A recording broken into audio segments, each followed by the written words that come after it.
Bonjour à tous et à toutes. Voilà le nouveau partage aujourd'hui que je vous propose sur l'Évangile. C'est le couple selon l'Évangile. Alors, tout d'abord, qu'est-ce que c'est qu'un couple d'après l'Évangile, d'après la Bible, d'après Dieu, bien sûr? Eh bien, le couple, dès le début donc de la Bible, dans le livre de la Genèse, donc Dieu explique comment il a créé le couple. Il voulut un homme avec une femme, bien sûr, et c'est dans Genèse 2, à partir du verset 21. Alors l'Éternel Dieu fit tomber un profond sommeil sur l'homme, l'homme qu'il avait créé, qui s'endormit. Il prit une de ses côtes et referma la chair à sa place.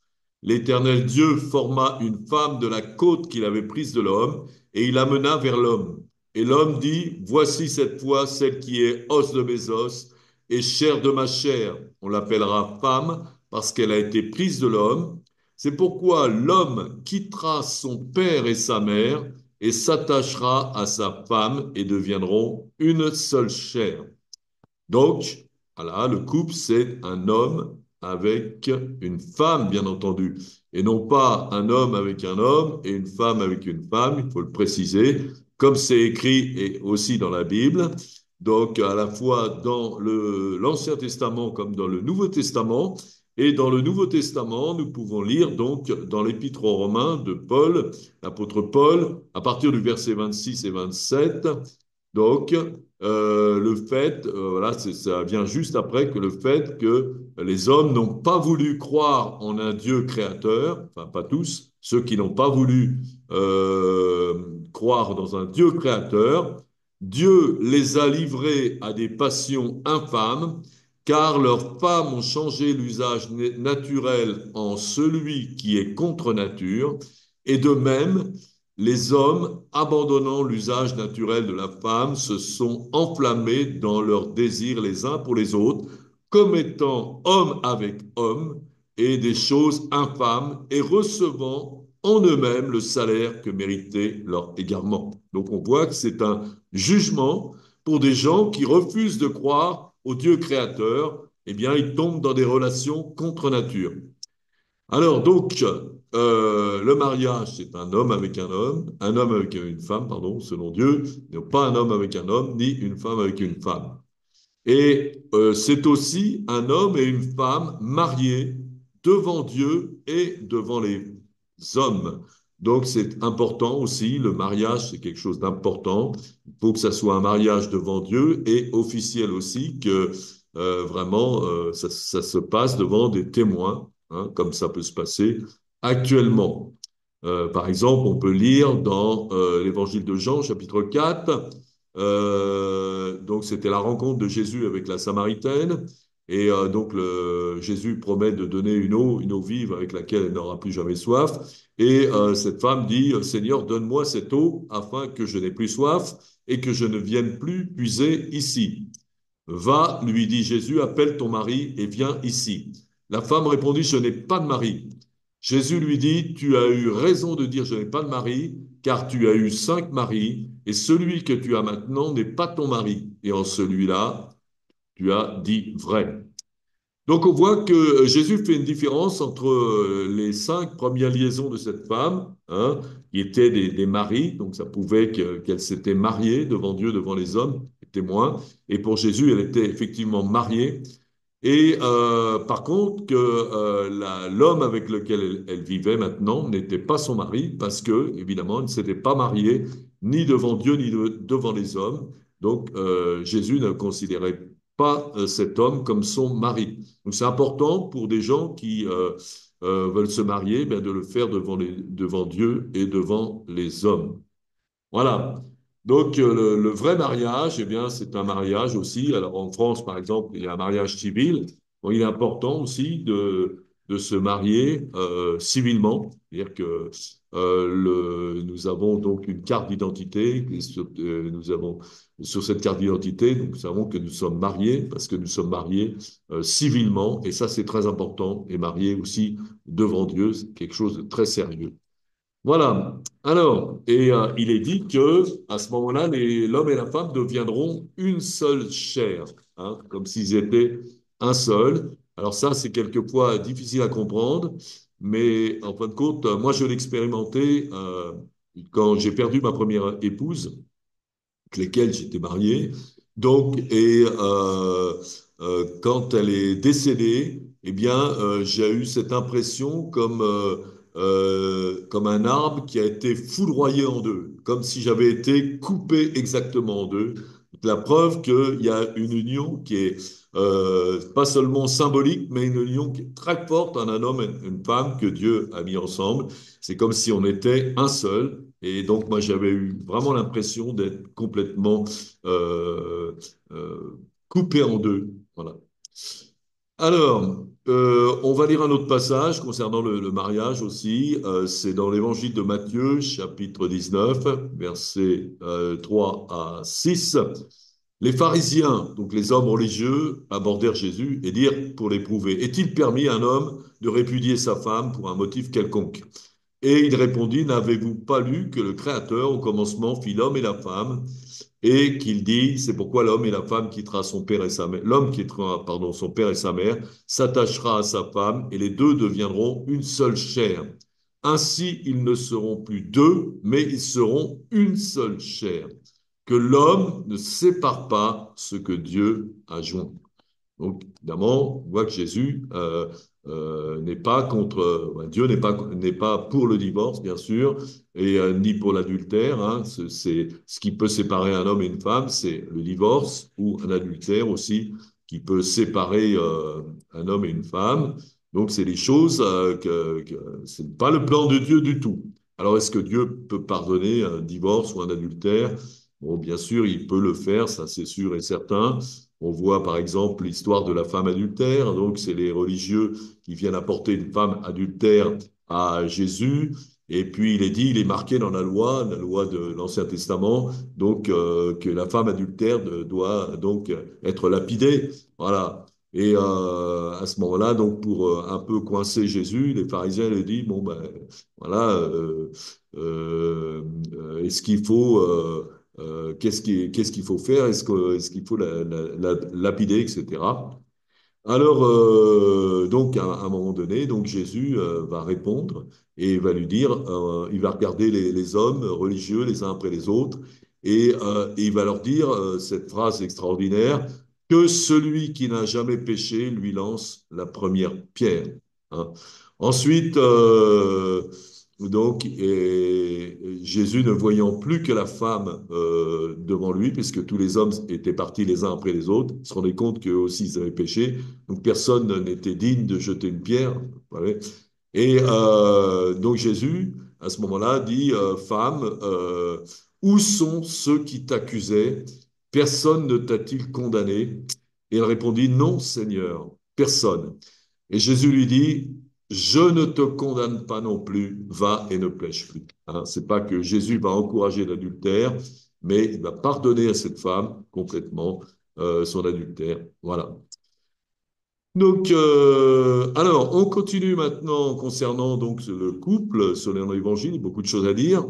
On peut lire, par exemple, dans la première épître aux Corinthiens, chapitre 11, verset 3, je veux que, cependant, que vous sachiez que Christ est le chef de tout homme, que l'homme est le chef de la femme et que Dieu est le chef de Christ. Donc on voit que Dieu a mis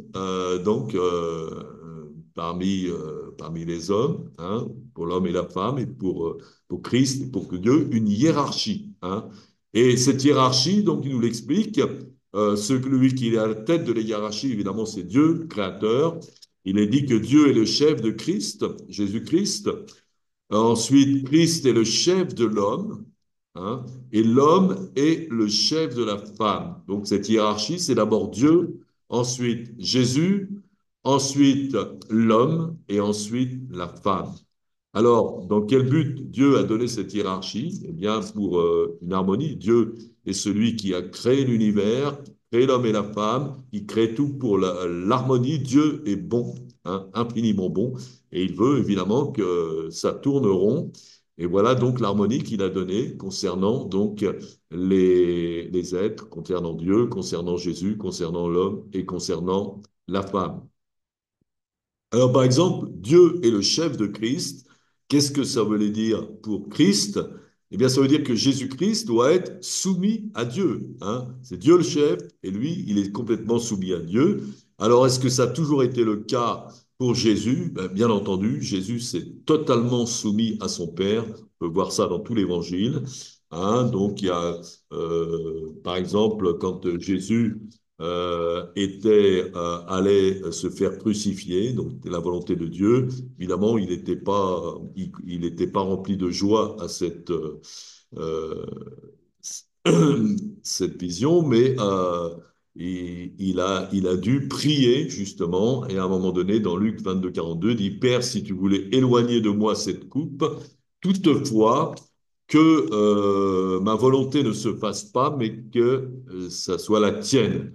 Et donc Jésus s'est complètement soumis à la volonté de Dieu qui voulait que Jésus monte sur la croix pour être crucifié, hein, parce que c'est cet acte-là qui nous sauve, hein. C'est nous, les pécheurs, c'est nous qui devons être condamnés, mais Dieu, dans son amour, envoie Jésus, et Jésus, lui, monte sur la croix, doit monter sur la croix, et il est condamné à notre place, c'est-à-dire que par sa mort sur la croix, eh bien, nous sommes délivrés de nos péchés et de leurs conséquences éternelles. Donc cette mort de Jésus sur la croix, c'est ça qui nous sauve. C'est pour ça que Jésus était le sauveur. Il fallait absolument qu'il le fasse. Voilà. Donc on voit que partout, et on peut retrouver ça partout, Jésus qui dit lui-même dans l'évangile de Jean, je ne puis rien faire de moi-même, selon que j'entends, je juge. Voilà. Et mon jugement est juste parce que je ne cherche pas ma volonté, mais la volonté de celui qui m'a envoyé. Donc Jésus cherchait toujours la volonté de Dieu. Il est venu comme un simple homme sur la terre, il s'est dépouillé complètement de sa divinité. Et il était en relation totale avec son Père, cherchant sa volonté, priant pour connaître sa volonté. Et donc Dieu lui donnait cette volonté, lui montrait cette volonté, lui montrait d'aller par-ci, d'aller par-là, de faire tel miracle et tout. Et Jésus le faisait. Donc il a été totalement soumis. Alors cette soumission de Jésus à Dieu, eh bien, on va voir qu'il va découler beaucoup de choses, hein. Le fait que Jésus était totalement soumis à Dieu, eh bien, Dieu l'exauçait toujours, hein. Ce qu'il dit, par exemple, quand il va ressusciter Lazare, donc ils ôtèrent la pierre, Jésus leva les yeux en haut et dit, Père, je te rends grâce de ce que tu m'as exaucé. Pour moi, je savais que tu m'exauces toujours. Pourquoi Dieu l'exauçait toujours? Parce qu'il faisait toujours sa volonté, il était toujours soumis à son Père. Et Dieu l'exauçait toujours, c'est le bénéfice de cette soumission. Dieu lui a donné autorité sur tous les hommes.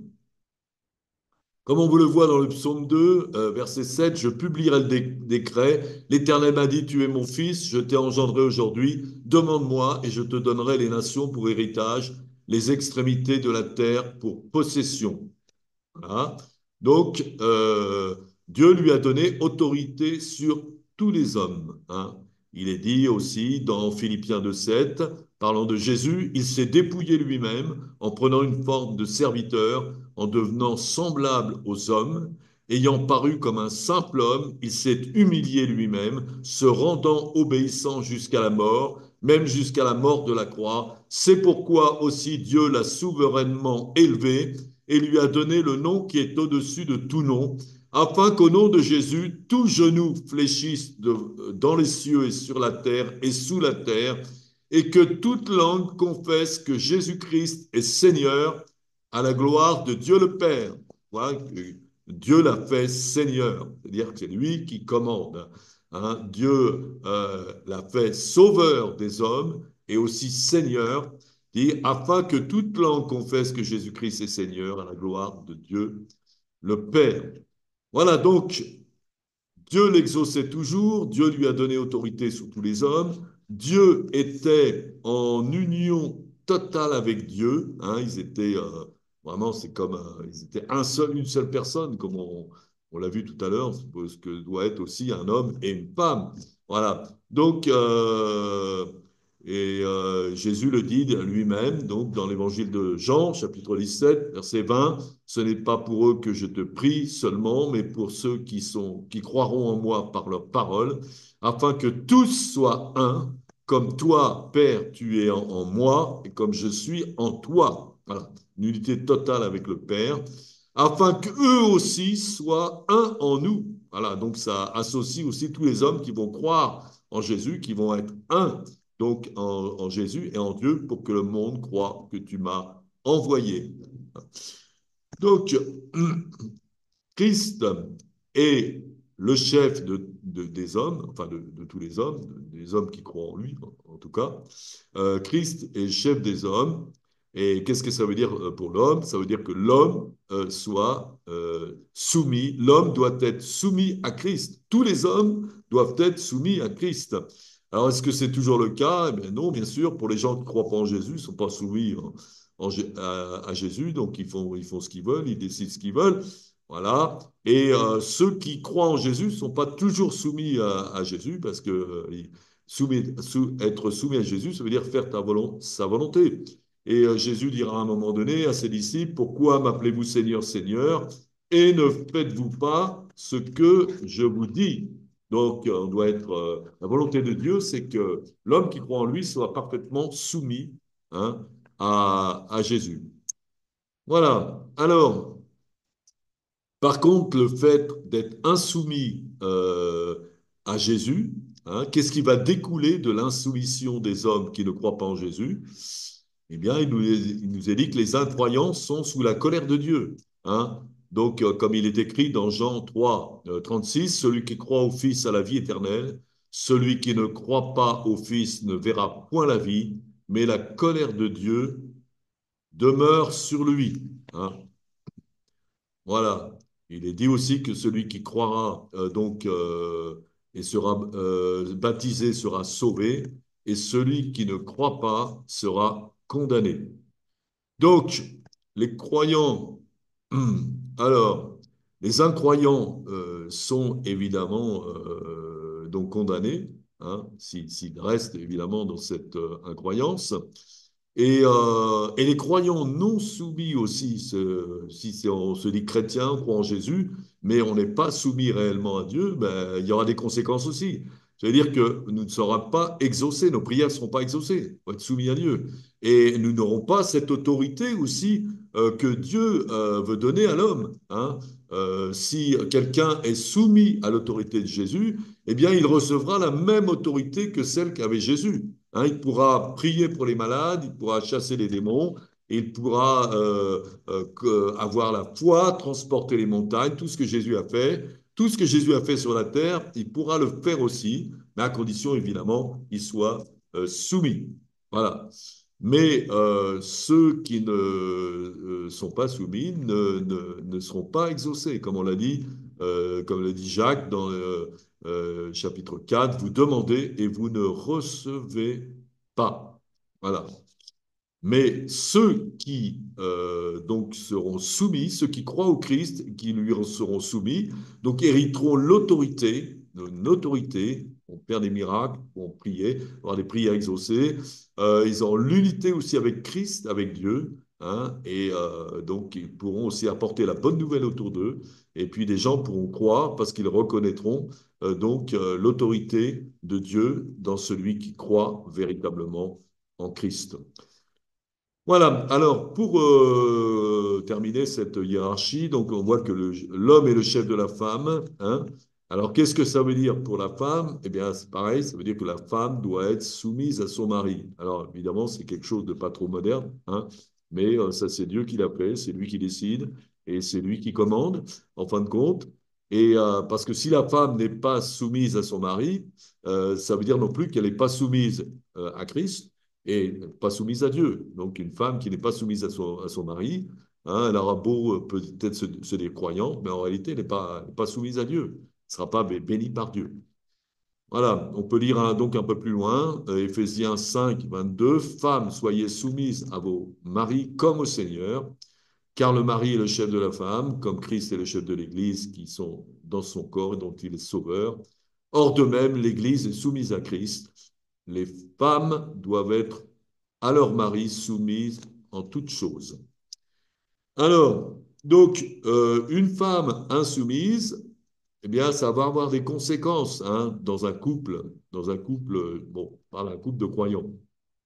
Ça peut engendrer des disputes, hein, une femme qui veut toujours avoir raison et tout, qui contredit sans arrêt son mari, bon, ça met un problème dans le couple. Et voilà. Et puis le mari peut se mettre en colère aussi, hein, une femme, donc ça peut créer beaucoup de querelles. Et comme dit le Proverbe 21-19, mieux vaut habiter dans une terre déserte qu'avec une femme querelleuse et irritable. En plus, ça peut faire donner un mauvais exemple sur la famille. Donc, si la femme ne respecte pas son mari, ben, les enfants, ils vont pas respecter non plus ni le mari ni la femme. Et les gens, peut-être autour de lui, bon, une femme qui est insoumise, c'est pas à la gloire de l'homme. Hein. Voilà. Parce que, en fin de compte, il est dit que la, l'homme est l'image et la gloire de Dieu, l'homme est l'image et la gloire de Dieu, et la femme est la gloire de l'homme. Donc, si une femme est bien soumise à son mari, le respecte ou tout, ben, c'est glorieux. L'homme, il est fier de sa femme, il peut la présenter à tout le monde. Mais si c'est une femme querelleuse qui le ridicule devant tout le monde, évidemment, c'est pas la gloire. Hein. Donc, et de même aussi, bon, ben, pour une femme, c'est bien d'avoir un homme qui est soumis à Christ, qui est un bon chrétien, qui est doux, qui s'occupe bien de sa femme, qui aime bien ses enfants et, qui sert Dieu, voilà, donc c'est aussi la gloire de la femme, elle est fière de son mari qui sert Dieu, qui fait pas de bêtises, mais au contraire, qui fait que du bien. Voilà, donc on a aussi cette histoire dans l'Ancien Testament.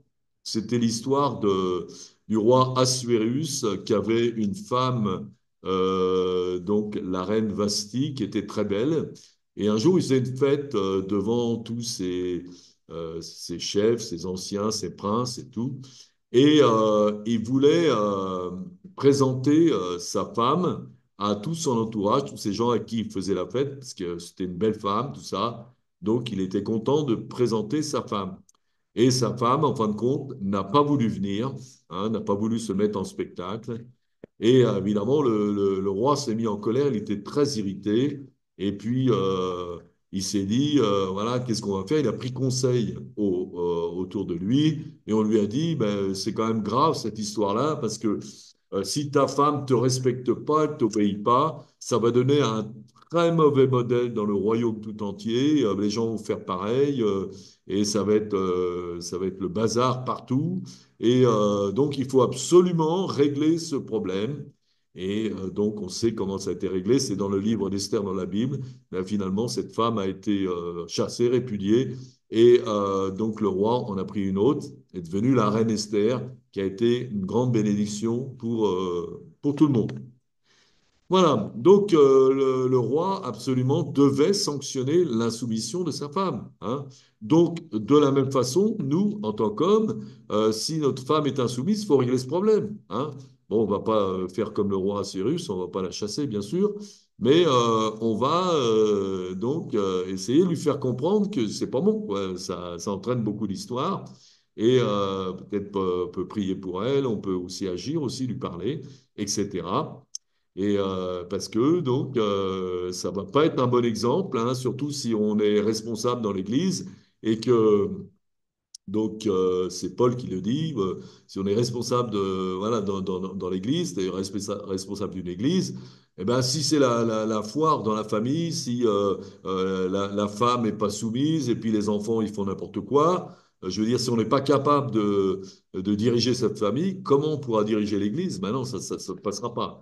Donc, c'est capital de régler ce problème d'insoumission, parce que sinon, on aura beaucoup de mal à servir Dieu et à avoir une responsabilité dans l'Église.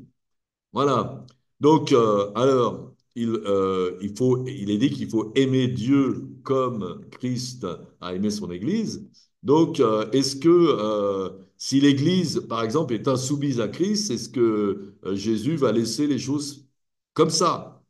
Pas du tout. Hein. Il va, comment dirais-je, il va régler ce problème. Il va vouloir régler ce problème et il y aura une condition pour que, peut-être le mari puisse soumettre sa femme ou que la femme comprenne elle-même qu'il faut avoir une autre attitude. Et donc, il va corriger. Jésus corrige son Église. Hein. Et de la même façon, donc, corriger pas dans le sens taper dessus, mais corriger, c'est-à-dire remettre dans le droit chemin. Hein, il faut aussi que l'homme donc prenne sa responsabilité. Le mari est le responsable de sa famille et il doit régler les problèmes d'insoumission. Hein. Il n'aura pas d'excuses. Maintenant, je peux pas vraiment servir Dieu parce que ma femme est insoumise, tout ça. Non, il doit régler le problème. Hein. Et ça, c'est important. Moi, je veux dire, moi-même, j'étais professeur, donc chargé d'une classe, évidemment. Et si il y avait le bazar dans la classe, ben, je ne pouvais pas aller demander au directeur ou au principal de régler ce problème. Il fallait que ce soit moi qui le règle. Hein. Donc, évidemment, parce que sinon, je pouvais difficilement continuer à enseigner et j'aurais des très mauvais résultats avec mes élèves. Donc, il faut absolument régler le problème. Là, c'est la même chose dans cette famille. Donc, en tant que mari, nous devons aussi nous remettre en question. Hein. Donc, alors, on va lire ce passage, par exemple, d'Éphésiens 5, donc où il est, à partir du verset 25, il est écrit, Marie, aimez vos femmes comme Christ a aimé l'Église, et c'est lui-même livré pour elle, afin de la sanctifier par la parole, après l'avoir purifiée par le baptême d'eau, afin de faire paraître devant lui cette Église glorieuse, sans tache ni ride, ni rien de semblable, mais sainte et irrépréhensible. Donc, on voit de quelle façon Christ a aimé son Église. Hein, il a aimé en se soumettant à son Père. Hein. De la même façon, l'homme va aimer sa femme en se soumettant au Christ. Hein. Si Marie fait n'importe quoi, évidemment, il va vouloir avoir une femme soumise, ça ne va pas marcher. Hein. C'est comme les gens qui s'appellent les insoumis et qui veulent que les gens leur obéissent. Ça ne marche pas. Hein. Donc, le mari qui va avoir de l'autorité sur sa femme, c'est un mari qui va être soumis à son père, hein, à Christ, pardon, et qui va faire la volonté de Dieu. À ce moment-là, il sera crédible. Et la femme, elle pourra écouter ses conseils et le suivre. Donc, il va aussi se sacrifier pour elle. Hein, c'est-à-dire que l'homme, voilà, il va pas essayer de l'écraser, il va pas essayer il va au contraire vouloir qu'elle puisse s'épanouir, qu'elle puisse grandir, qu'elle puisse arriver à la stature de femme que Dieu veut pour elle, va se sacrifier pour elle. Hein. Et il va aussi, par la parole, bon, c'est quelqu'un, s'il est soumis à Christ, c'est quelqu'un qui connaît la parole, qui pratique la parole, et donc grâce à la parole aussi, il va pouvoir l'aider à vraiment changer cette insoumission et vraiment devenir un couple selon la gloire de Dieu. Voilà. Donc, le mari doit aimer sa femme comme Christ a aimé l'Église, hein, mais ça veut dire aussi régler les problèmes de soumission. Hein. Il doit faire, on va dire, de sa femme son premier disciple. Hein. Il aura à cœur de rendre sa femme sainte et irrépréhensible. Voilà, il aura vraiment, et lui il sera un exemple, il va donner cet exemple-là pour que sa femme le suive. Hein, parce que, bon, vous ne pouvez pas demander aux gens d'être saints et irrépréhensibles si vous ne l'êtes pas. Donc, il va pouvoir aussi la reprendre, comme Christ va reprendre son Église bien souvent. Mais il la reprendra s'il le faut. Voilà. Et donc, il est dit aussi que les maris doivent aimer leur femme comme leur propre corps. Hein, celui qui aime sa femme s'aime lui-même. Ça veut dire prendre soin aussi d'elle, physiquement, hein. Donc, comme il dit qu'il n'y a jamais personne n'a haï sa propre chair, mais il la nourrit et en prend soin comme Christ le fait pour l'Église, parce que nous sommes membres de son corps. Voilà.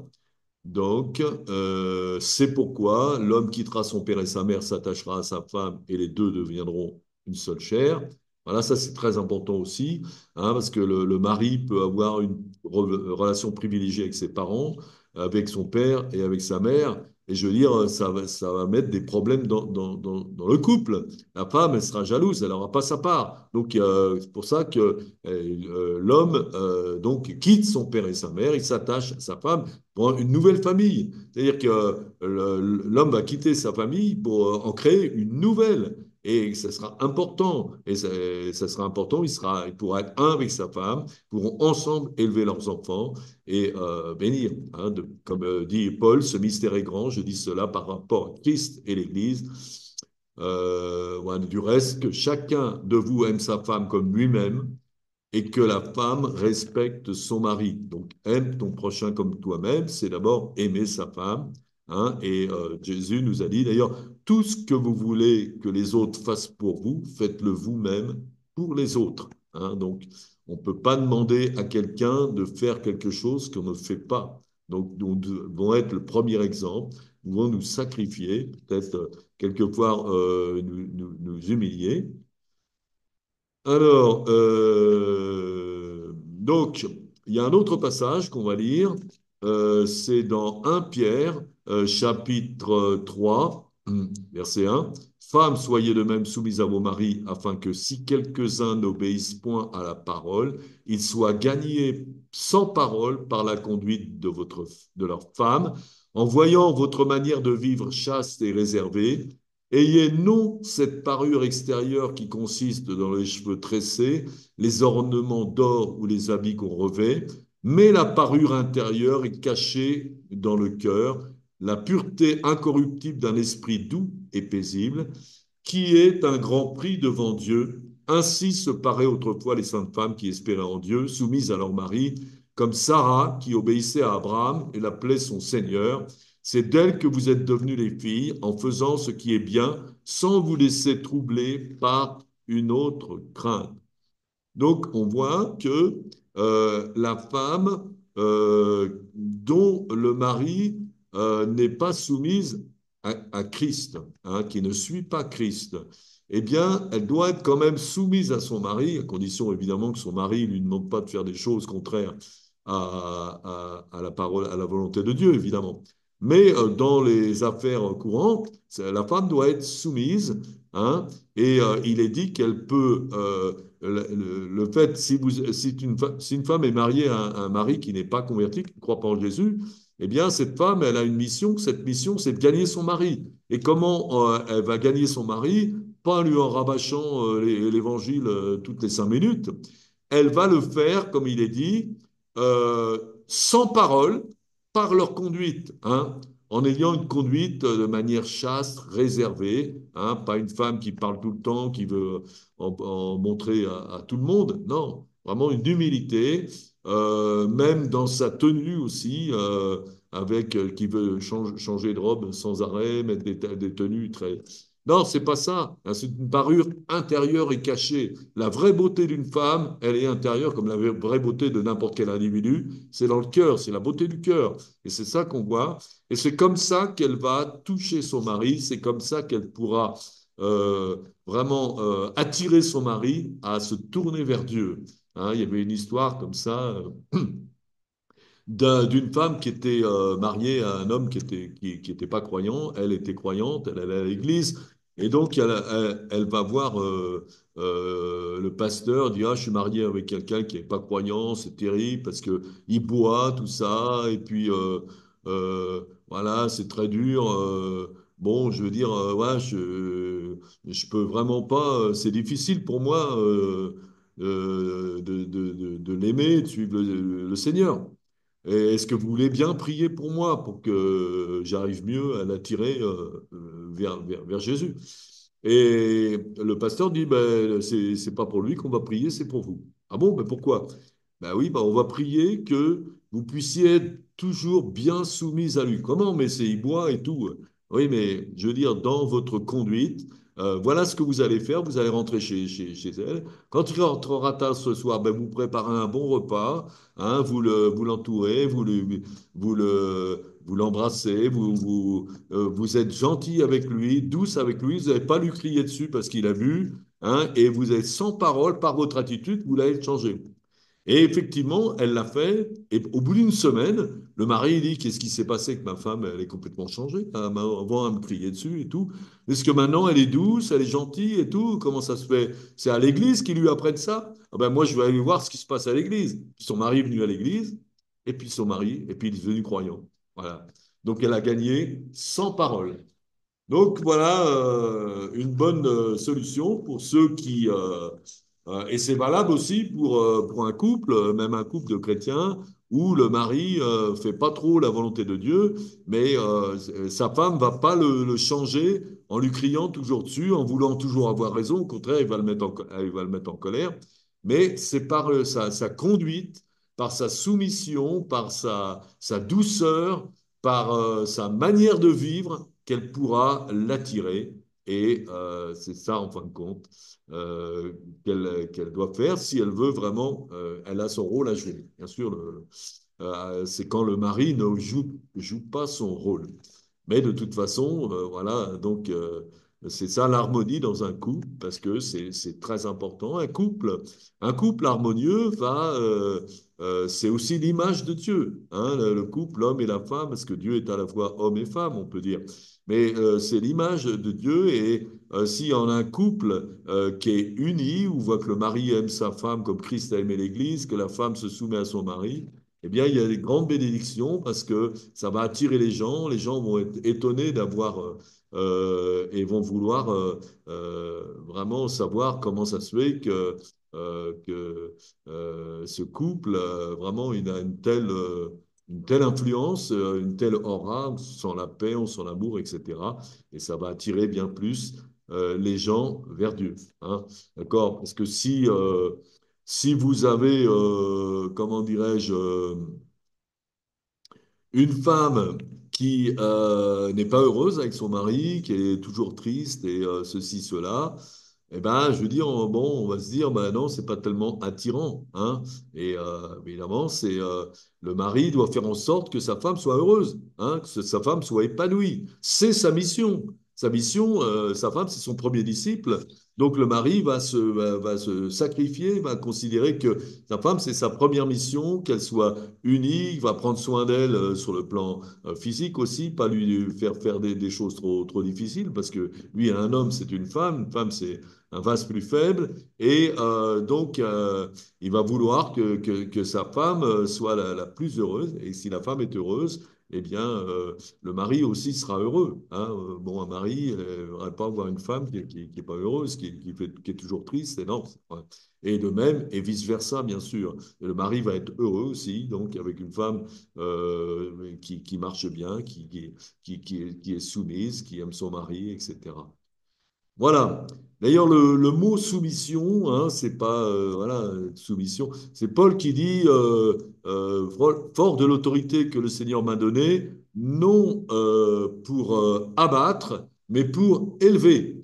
Donc l'autorité du Seigneur, c'est pas l'autorité d'un dictateur. Hein. L'autorité du Seigneur, c'est une autorité pour élever, pour transformer. Hein. Bon, voilà. Donc, on va considérer l'intérêt de l'autre. Voilà. Hein, et le mari doit considérer l'intérêt de sa femme, le véritable intérêt. Hein. Pas forcément, mais l'intérêt selon Dieu, évidemment. Qu'elle puisse prospérer, qu'elle puisse être en bonne communion avec Dieu, qu'elle puisse être remplie de l'esprit. Voilà, c'est ça aussi la volonté de l'homme, c'est qu'il doit avoir une femme qui était heureuse, épanouie. Hein. Donc c'est un chrétien. Un chrétien, c'est quelqu'un qui doit être rempli de l'esprit, aussi bien l'homme que la femme, et qui vont pouvoir servir ensemble. Donc le mot soumission, eh bien, ça peut désigner le fait d'être sous la même mission. Hein, en général, donc un homme, il reçoit une mission puisqu'il est soumis à Christ. Christ va lui parler, va lui donner un ministère, va lui donner quelque chose à faire. et la femme va s'aligner avec ce ministère et ça pourra être d'une grande aide parce que nous sommes complémentaires, un homme et une femme. Hein. Donc l'homme va pouvoir faire certaines choses, certaines tâches et la femme va exceller, va faire d'autres tâches, hein, pas forcément que le ménage et la vaisselle, mais aussi servir Dieu, avoir des bons conseils, avoir, on peut lire d'ailleurs Proverbe 31, vous voyez tout ce qu'une femme peut faire aussi. Donc c'est ça aussi, et tous les deux auront leur rôle, et le mari, donc il saura qu'il peut compter sur cette femme, sa femme va l'aider dans sa mission, et ça va être une réussite. Voilà. Moi, je remercie le Seigneur parce que j'ai une femme qui m'aide dans ma mission, complètement unie avec moi dans ce domaine et qui permet que justement, eh bien, on puisse faire remplir cette mission beaucoup mieux que tout seul. Parce qu'il est dit, l'un va contre 1000 et deux vont contre 10 000. Comme nous sommes unis dans la mission, un homme et une femme qui croient, eh bien, nous pouvons prier ensemble. Nous avons vraiment un seul cœur, une seule âme, et c'est extrêmement puissant parce que on est unis dans la prière et on peut voir des exaucements. Voilà, on peut voir des tas de choses se passer. Donc c'est ça qui est important. Voilà. Donc alors. Et puis, voilà, on dit aussi bah, le fait d'avoir une mauvaise entente avec sa femme, ça peut justement entraver l'œuvre de Dieu. Il est dit que, voilà, que donc ça va faire un obstacle à nos prières. Hein. Donc la parole de Dieu dit un obstacle à nos prières. Bon, ça peut arriver d'avoir des disputes, d'être fâché, tout ça, mais il faut se réconcilier très rapidement. Hein. Et quelque part, l'homme qui est le leader spirituel de la famille, eh bien, il doit être le premier à s'humilier. Hein. Il ne doit pas attendre que sa femme doit s'humilier. Il doit donner l'exemple. Et s'il s'humilie, même s'il n'a pas 50% des torts, il peut en avoir que 10%, mais il demande pardon pour ces 10%. Ah ben, je te demande pardon, je me suis énervé, je me suis en colère, pas des choses comme ça. Et la femme, elle aura plus de facilité, elle aussi, à s'humilier si son mari s'humilie en premier. Voilà. Eh bien, c'est ce que je vous souhaite, hein, et puis que le Seigneur vous bénisse et que le Seigneur vous conduise aussi dans un couple à l'image de Dieu, hein, et je parle pour moi aussi. Et je vous dis, bon, à la prochaine fois et à très bientôt.